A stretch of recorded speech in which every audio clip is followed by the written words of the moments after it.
Welcome to this week's edition of In the Clubhouse with EMD Baseball. I'm Andy Kirikides, joined by our special guest. You guys may know his name. He's been on plenty of times.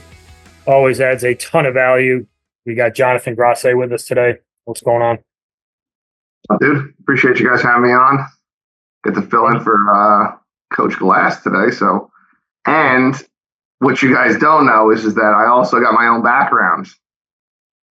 When you've been on the show as much as me, you start to get special privileges, and the special privilege for me is that I have this nifty background here, and we might need to throw an Elite National logo on there right under the dugout dish. But other than that, I think we're ready to rock and roll. I think Justin, as you go to edit this, maybe we can make that happen for the next appearance.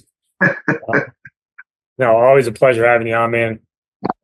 Today's topic, right? We're filming on July 30th. This will come out on the 5th. And on the 5th, we'll be 4 days in to the official contact period for the 2026 recruiting class.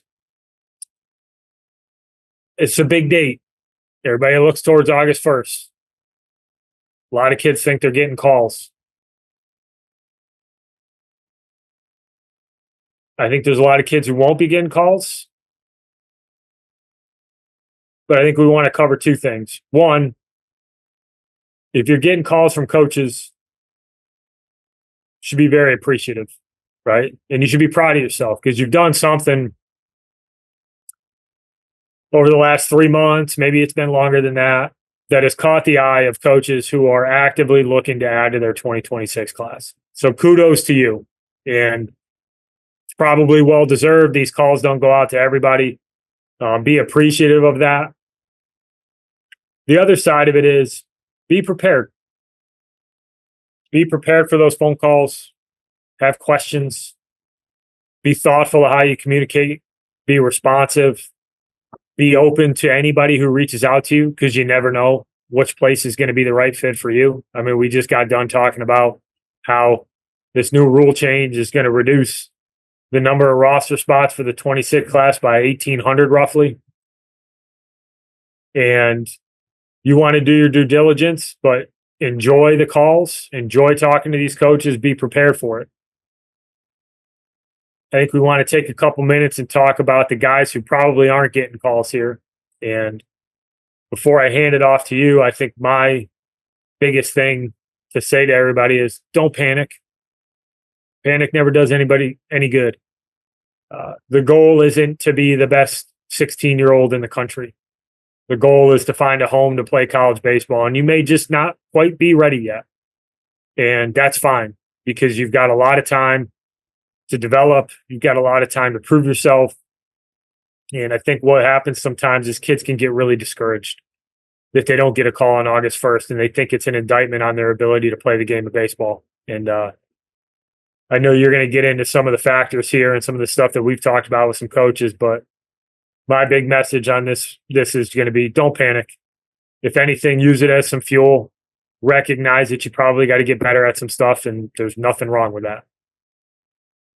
Yeah, I think you're dead on. I think like don't panic would be something I would put in all caps, multiple sirens around it, just it's all good. There's going to be less players called on August 1st this year than we've seen in the past. It's not my opinion. That is just a straight fact. Me and you both have done this a long time. We talk to college coaches. We're very, very well in the know in terms of what guys are doing. Guys are less concerned about 2026 grads this year than I've ever seen before.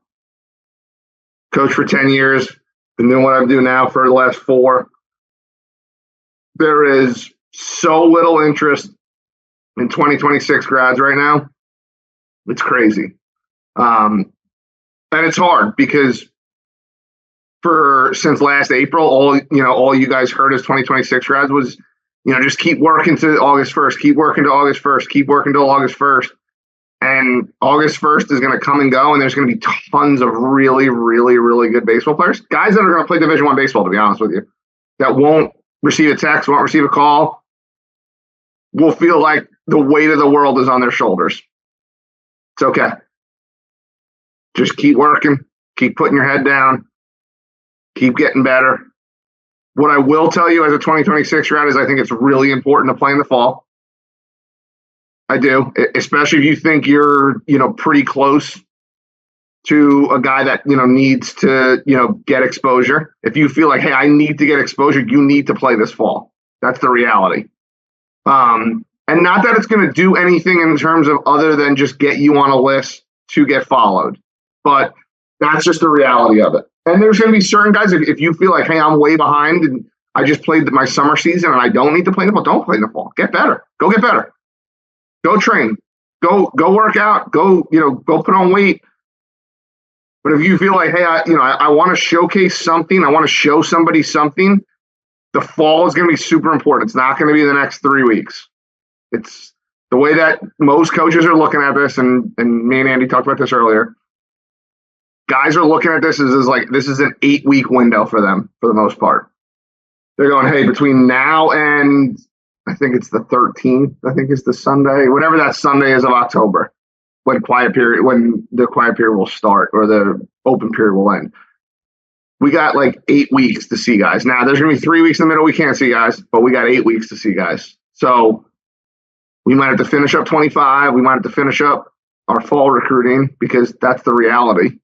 And I talked to a high academic school last week, and they didn't go to the futures games, which they've been to the last 7 years in a row. And they told me they're not going to the futures games because they need to find a shortstop for September. So just to kind of put that in perspective for you guys.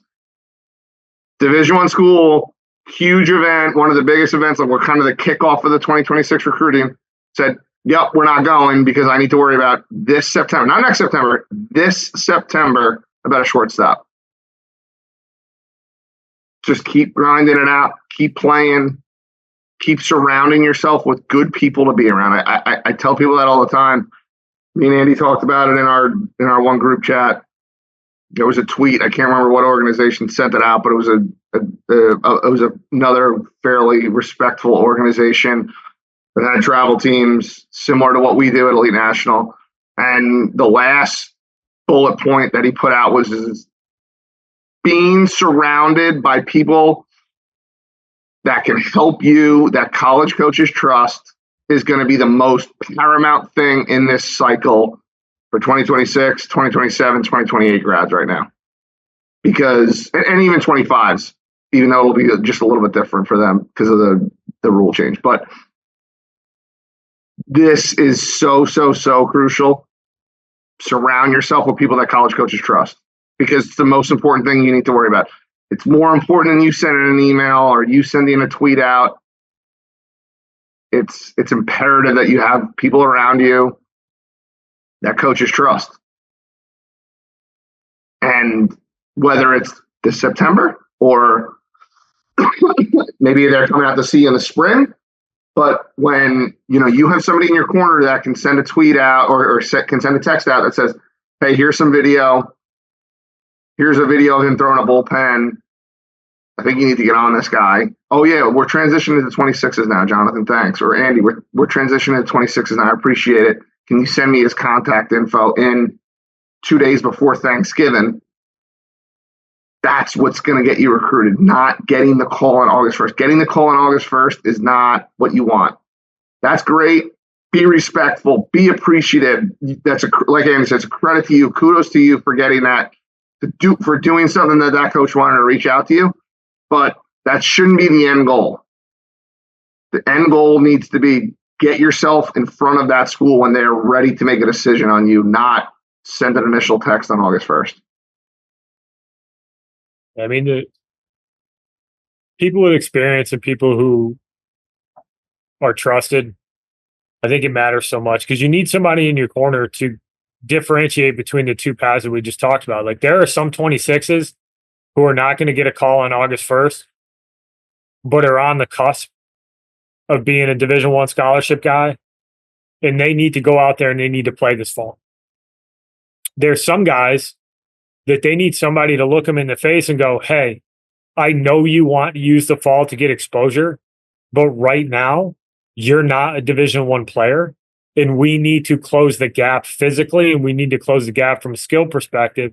So I actually think that you getting in the weight room 2 months early might be the most beneficial thing to put yourself in a position to get recruited next spring and next summer when it's most likely going to happen, right?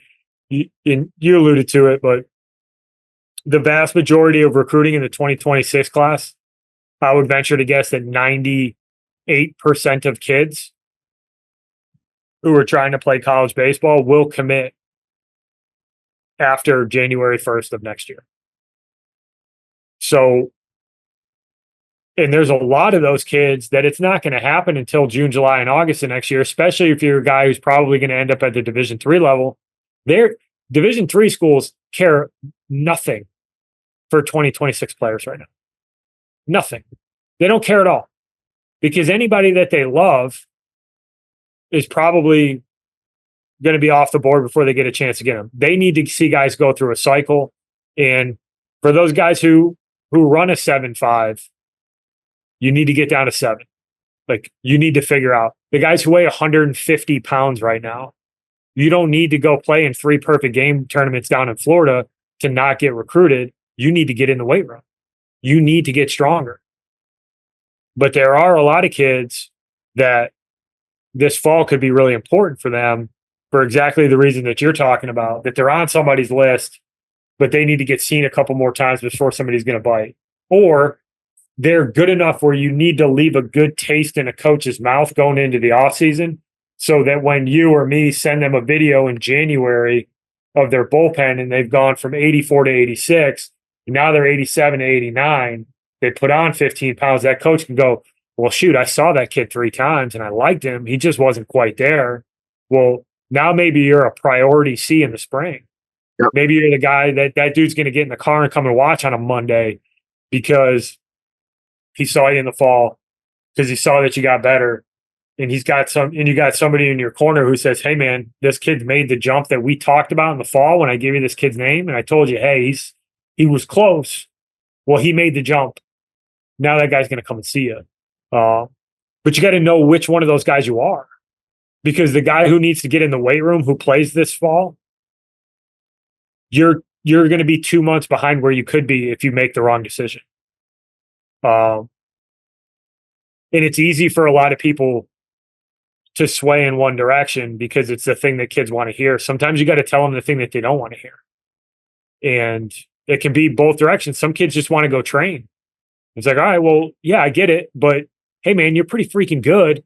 And we've got 2 tournaments coming up where you're going to have a chance to throw in in front of a bunch of coaches. And I think you're close enough where you need to go throw. And we can kick the training down the line a little bit. But you got to have somebody who's willing to have that conversation and has enough experience to provide you the right information.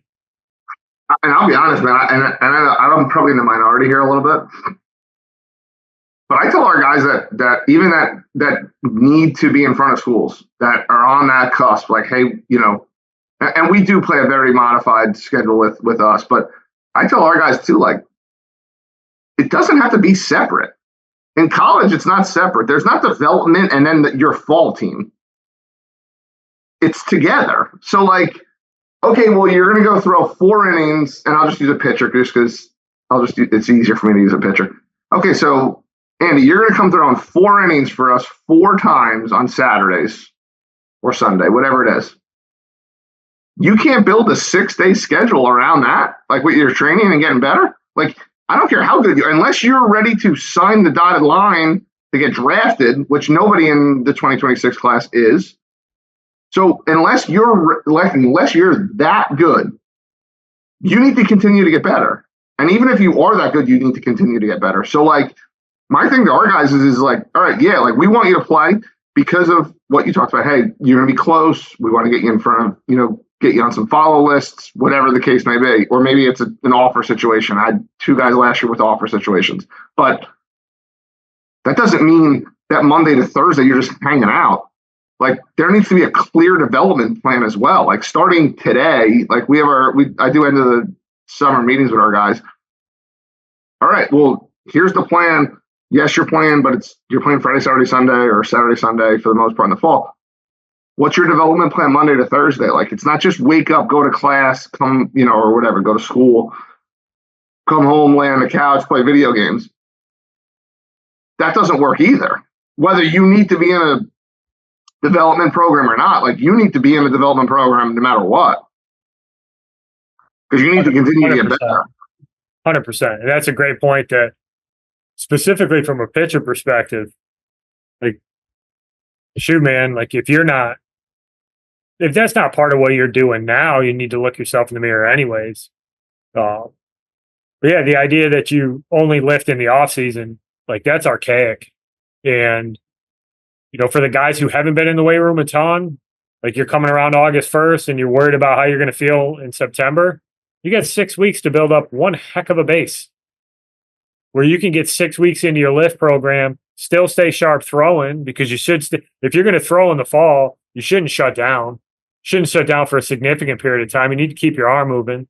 I think there's a lot of evidence that shows that if you're not going to shut down for like 8 or 10 weeks, that you probably really shouldn't shut down. What are you doing for the month of August? Like, you should be stacking weights and adjusting your diet and trying to get things right so that when you get to September, one, you've gotten a little bit better. Like, I've seen plenty of guys go from 84 to 86. They get to mid-September because they got after it for the last 7 or 8 weeks, and they touch that 89. And that might be the difference. Just to show, like, oh, like a little bit of a higher ceiling here. Yeah, that's a great point, that it is not binary. It's not one or the other. Like, you can do both. And that middle ground could be the answer for a lot of kids, right? Like, how do you structure the rest of your days when you're not playing? If you're doing that really well, maybe you don't have to sacrifice not getting those reps. For some kids, it may be, hey, man, you just need to be in the weight room 5 days a week. Let's just focus on that. But there are a lot of kids who are going to fall in that exact middle ground where those reps are important and they don't need to sacrifice the ability to get in the weight room. And again, I'm kind of going off on a tangent here, but like, we're sitting here, this is going to get released August 5th. Like, most fall programs, especially now with the way the quiet periods have worked with the NCAA, like, a lot of travel organizations really aren't starting until like that 9th, 10th, somewhere in that range of September. That's over 5 weeks away. That's almost 6 weeks away. Like, and most programs have been done for at least 5 or 6 days at this point. At least, I would say, actually, probably even more than that. So, like, you're talking about like 6 to 7 really good weeks that people just kind of like throw under the bus of like, and I'm like, dude, you can get so much better in 7 weeks. Like, do you have any idea how much better you can get in 7 weeks? Like, in terms of physicality, speed, we're just throwing it away because it's like, oh, well, people like to go on vacation in August, and I start school in August, depending on obviously where you live. Like, but like, your travel team ended in the middle of July 25th for a lot of these guys, and you don't play until like September 12th. That's like at least 8 weeks if you're counting the weeks. So like, if you don't want to play in the fall, and I'll put it this way, if you don't want to play in the fall and you didn't go hard for those 8 weeks, then I'm not sure if college baseball is really for you. If you're that kid who's not going to play in the fall, give yourself a week or so to chill out, and then you need to get after it. But there's no excuse not to. Like, to your point, September 13th is the first day that college coaches can go out after the quiet period ends. So contact period ends August 18th, right? So coaches can't leave campus after the 18th. There's not a lot going on from a travel ball perspective, August 1st to August 18th anyways, to your point.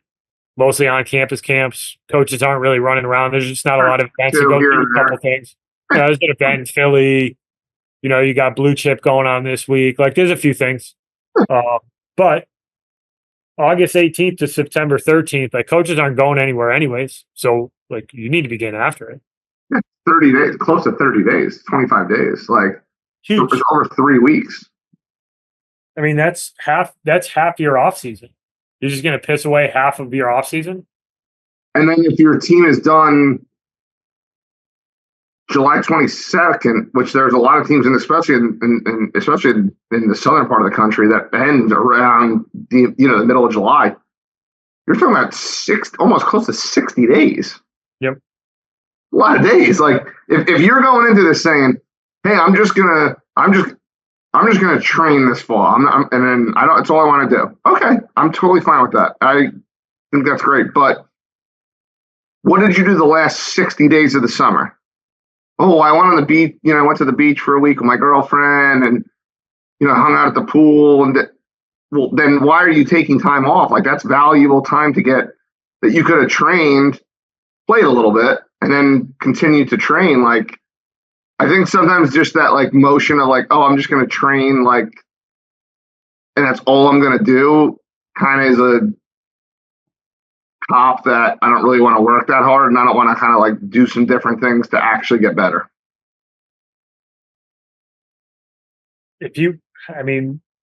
We talked about it at the front of this. There's 1,800 less Division I spots. College baseball just got way harder to play. If you have aspirations to play college baseball, you need to take into consideration that you're not competing in your local shitty high school league. You're not competing in your state. You're competing with everybody across the country. Like, recruiting is national now. And if you want to get a leg up on your competition, taking 6 weeks off, completely off, is probably not the best decision. And to your point, college baseball might not be for you. We had Billy Saleno on a while back. For those of you who don't know, he's one of the best coaches in college baseball, period. He's the architect behind Wake Forest and all their success that they've had. One of the things that he said on the podcast, which I thought was just amazing, and I think it speaks to the new age of college baseball, their guys lift 48 out of 52 weeks a year. 48 out of 52. And you want to take 6 weeks off in August, and you think that you're going to be a college baseball player? Like, reality check. There's a lot of other kids out there that are willing to do that and are excited to go get after it in the weight room and get after it with their hit coach and make some adjustments on the mound. If you're not willing to outwork those guys, at some point your talent is going to get caught up with, period. And the kids who are talented and do both, like, you ain't catching them. You're just not going to catch them. And that's your competition. So, anything else you want to add here, Coach? No, sorry, I went off on a tangent there a little bit. No, that's what we're here for. we got the long form setting, baby. We're here to talk about this stuff. This is